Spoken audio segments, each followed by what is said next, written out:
नमस्कार किसान भाइयों, इंडिया प्रेस यूट्यूब चैनल में आपका स्वागत है।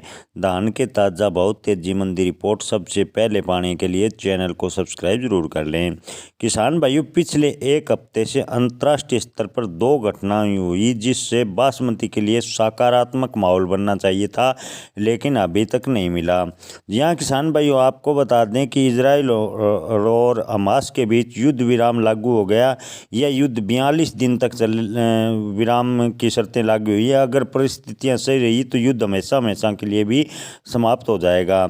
इसके अलावा डोनाल्ड ट्रंप ने अमेरिका के राष्ट्रपति की शपथ ली।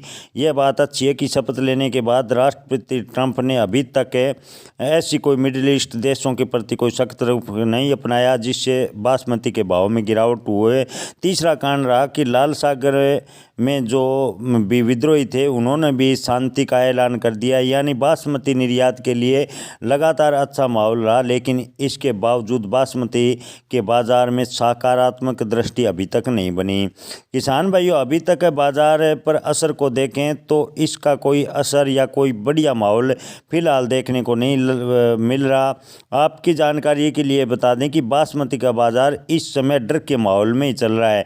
निर्यातक और व्यापारियों को पिछले डेढ़ साल में काफ़ी नुकसान उठाना पड़ा, इसलिए व्यापारी काफ़ी भयभीत नजर आ रहे हैं और रिस्क लेने से डर रहे हैं। उधारी का व्यापार नहीं हो रहा है, केवल नगद सौदे के ऊपर ही भाव चल रहा है। यही कारण है कि चावल में घरेलू एवं निर्यात मांग दोनों ही सुस्त पड़ी हुई है। बाजार को इस समय एक बड़े ऑर्डर की ज़रूरत है। अगर कुछ दिनों तक माहौल शांत रहता है तो जल्दी निर्यात का ऑर्डर मिलने शुरू हो जाएंगे और बासमती के भाव में थोड़ी बहुत तेज़ी होगी। इस समय बासमती चावल की जो भाव चल रहे हैं वह अपने उस तरफ से लगभग आधे चल रहे हैं और टॉप बिल्कुल फ्री का भाव आपूर्ति की तरफ देखें तो 11-21 धान की आपूर्ति इस बार ज़्यादा नहीं है और ज़्यादा धान के भाव में गिरावट 11-21 में नहीं आई। हालांकि 11-21 में कोई बड़ी तेज़ी भी नहीं आई है। उत्तर प्रदेश और मध्य प्रदेश, राजस्थान की मंडियों में 17-18 और PV1 जैसी धान की बड़ी आपूर्ति रही। यही कारण है कि इन दोनों किस्मों के भाव अन्य किस्मों के मुकाबले काफ़ी सुस्त रहे और अभी तक डाउन चल रहे हैं।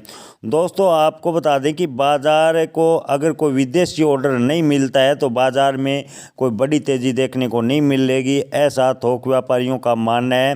किसान भाइयों, हालांकि धान मंडी में बाज़ार लगभग स्थिर देखने को मिल रहा है। एक दिन धान के भाव में 50 से 100 रुपये की तेज़ी होती है तो दूसरे दिन उसमें गिरावट यानी दबाव बनता है और गिरावट होनी शुरू हो जाती है। यानी लगातार बासमती धान का भाव पिछले काफ़ी समय तक उथल पुथल भरा नज़र आ रहा है। बासमती के धान में लगातार उतार चढ़ाव देखने को मिल रहा है। अभी तक तेज़ी के और ट्रिगर नहीं बना है।